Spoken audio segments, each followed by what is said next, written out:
Додека власта крои план за спас од високите цени, граѓаните се жалат дека цените се високи во однос на примањата. Најголеми забелешки имаат во делот на овошјето, велат пазарот онолку колку што им дозволува буџетот, но се жалат дека цените го надминуваат стандардот на македонскиот граѓанин. По пазарите раздвижено. Со дел од трговците со кои поразговаравме велат дека разбирливо е граѓаните да се жалат, но потенцираат дека земјоделството не е излог кој би се разубавувал, туку поле кое бара многу внимание и труд за да се добие крајниот производ и да се постави на тезга. Како трговци велат, цените ги прилагодуваат, но и тие велат дека зголемување има кај овошјето, на што граѓаните најмногу реагираат, потенцираат дека добро е што се враќа интересот кај младите за земјоделството. Земјоделски производи зимскиот период се поскапи нормално затоа што е ладно, студено и така нема сончеви здрат. Меѓутоа сега летниот период не е точно дека се скапи. Посебно земјоделските производи, да речеме градинарските производи се поевтини во споредба со овошјето, затоа што овошјето оваа година имаше мразеви и така да во Македонија све ги изгори, затоа овошјето е поскапо во споредба со овие производи. Ово што гледате на тезгата, тоа све се производи од Македонија, македонски производи, тоа се наши производи.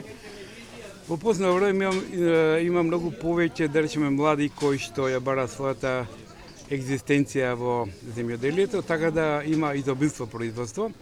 Сега летниот период, посебно кога се топли деновите, кога се сончевите зраци многу јаки, има изобилство, така да се многу поевтини. Нели, пазарната економија се диктира.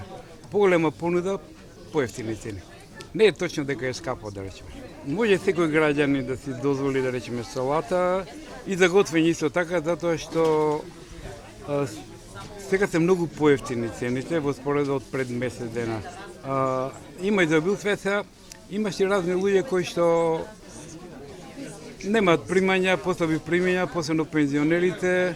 Меѓутоа и самите пензионери сакаат пубаво, поскапо и така посебен проблем. И додека граѓаните се жалат на високите цени, премиерот Христијан Мицкоски вчера подвеличе дека ја следат состојбата со цените и дека ќе се реагира ако има непринципиелни практики кај трговците.